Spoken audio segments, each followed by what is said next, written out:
How can you balance financial stability with doing work that excites you? That is the question we are going to discuss today. I'm Rebecca. I'm Sophie, and between us, we have over 15 years and counting of experience helping people in career clarity, and I'm super excited to talk about this. I get this all the time with my clients. Yes. So I also get this a lot with my clients, and there's this core belief that seems to run deep in a lot of us that we have to choose between either having stability but feeling drudgery in our career and not liking what we do, or having all the passion and loving what we do, but barely being able to make ends meet, like the struggling artist archetype, right? Yep. Yeah. So why do you think so many of us think we have to choose between these things? I love this question, and it's also like a really big answer. I think there's a lot of answers to this. Societal expectations, there's your own family that you grew up with. I think we also have a little bit of psychological programming to play it safe in some cases. Like what is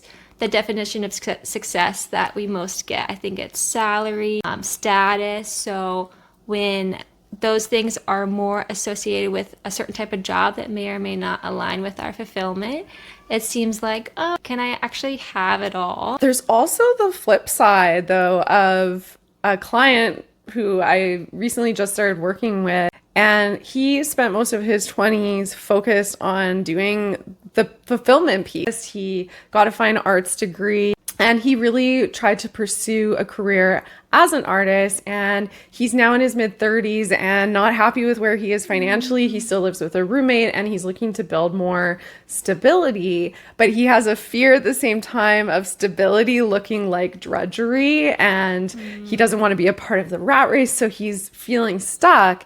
And we talked about, well, you don't have to choose necessarily between those two things, but I think you do have to get a little bit creative. I think getting creative on both sides of, if we're looking at stability and we're looking at excitement or fulfillment, I think we can get creative with what both of those mean to us. So maybe we could start with looking at stability, really getting clear on what stability means to you. And for most people, there's going to be that standard definition we were just talking about with how much money you're making. Is it a full-time stable job with benefits? That's kind of the standard answer. But there are ways that you can create stability outside of that and that actually fit a lot better with today's world of work. What does stability mean to you with where you're at now in your career, Sophie? I would say right now, stability means to me that there's some understanding of, okay, how much income is going to come in this month? Where am I going to put that when it comes to my long-term goals?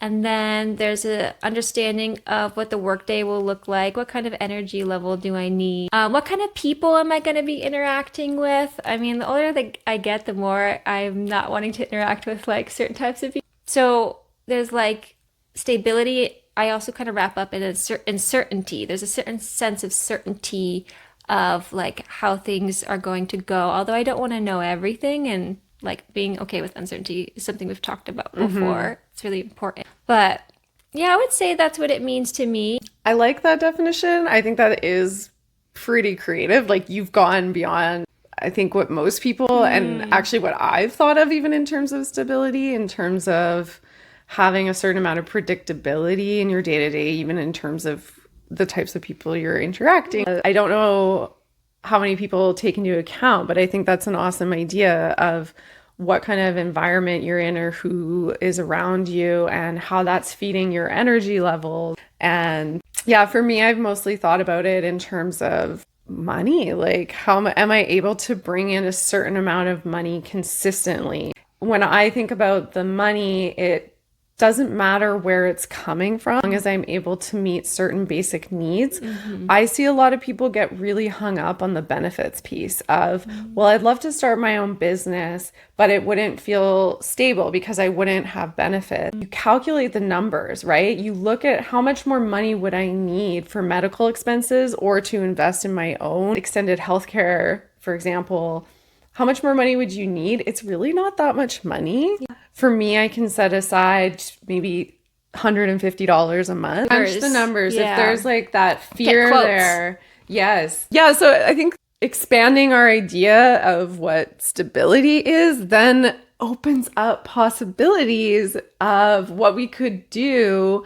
And within more possibilities, we're going to be able to find things that excite us and fulfill us more. Other ways to build stability outside of a traditional 9 to 5 with benefits can be multiple sources of income. So if you think of a two-legged chair or one-legged chair isn't going to stand very well, but if you have 3 legs, it's very stable and sturdy. So you can think of your career like that, especially in today's world where things change so quickly. The economy changes fast, companies rise and fall, technology advances so rapidly. The more that we're able to have different sources of income, the more stable we can feel in the current environment of the world we live in as well. On the topic of a rapidly changing world, another way that everyone should be building stability, even if you're in that outwardly stable looking full-time employment with benefits,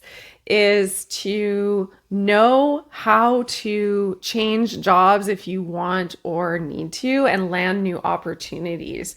So learning how to network to land the kinds of opportunities you want and build a brand around who you are and the value that you have to offer. Have a good LinkedIn profile and post on there, once a week, every couple weeks, just to put yourself out there and show that you're staying current and relevant.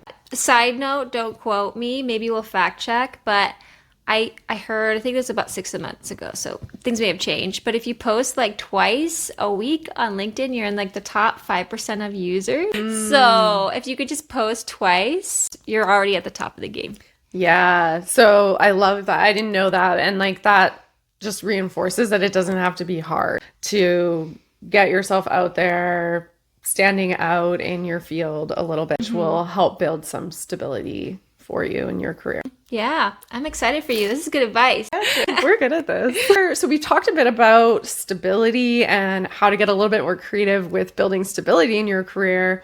And on the flip side of that, to also bring in that excitement and fulfillment, we can also get a little bit more creative with that piece, right? So things that we're passionate about or that bring us excitement, we can't always make money from, right? Like if I love video games and playing video games and I'm passionate about that, that's how I want to spend my time. I can't necessarily build a really stable career doing that. Some people do that on Twitch or whatever, but it's really challenging. So I've heard, and that might not necessarily be the kind of hustle that you want to do to be able to get paid to play video games. So getting a little bit more creative with the things that you have some passion around or that do excite you. So for example, you could work in the video game industry, but doing something else that does provide a little bit more stability. For example, video game companies need HR, they need administrators, they need operations people, they need purchasers, they need marketing, they need product developers and designers. So there's all kinds of work related to things that excite you that maybe you haven't thought about or explored because you don't want to do or couldn't get paid doing the thing that you're interested in directly. I did also hear a podcast, Hidden Brains, calling out. When you like something and you're paid to do it, it can actually decrease your level of enjoyment. So just keep that in mind, that it's okay that your career doesn't do everything for you. I also feel like we live under this myth that your career is supposed to be everything. You're supposed to have your best friends there. You're supposed to have like your purpose fulfilled. I mean, like purpose is a different topic. I feel like that also is like way too much pressure, but basically, if your job has a lot of non-negotiables met, like you do like the people you work with, you're solving problems that you're interested in, it checks the salary and hours and autonomy and whatever. It's okay that it gives you the life you want outside of work to do the things you really love. I really like that you touched in on the non-negotiables piece. So getting clear on what those are for you and having those met in your job, the learning and growth, that might be bringing you excitement in your work. So that's another way to approach it on top of working at a place that you're also interested in. So hopefully that helps you out if you've been struggling with choosing between stability or doing work that excites you. And that this gives you a little bit of hope and to see some possibilities of how you can do both. Maybe it won't be 100% exactly how you imagine of both, but there's ways to get creative and achieve both those things in your career. Lots of other people do it, so why not you? I did it. I do it. Thanks so much for watching. And if you know someone who is struggling with choosing between stability or fulfillment in their career, why not share this video with them? We'll see you soon. Thanks, y'all.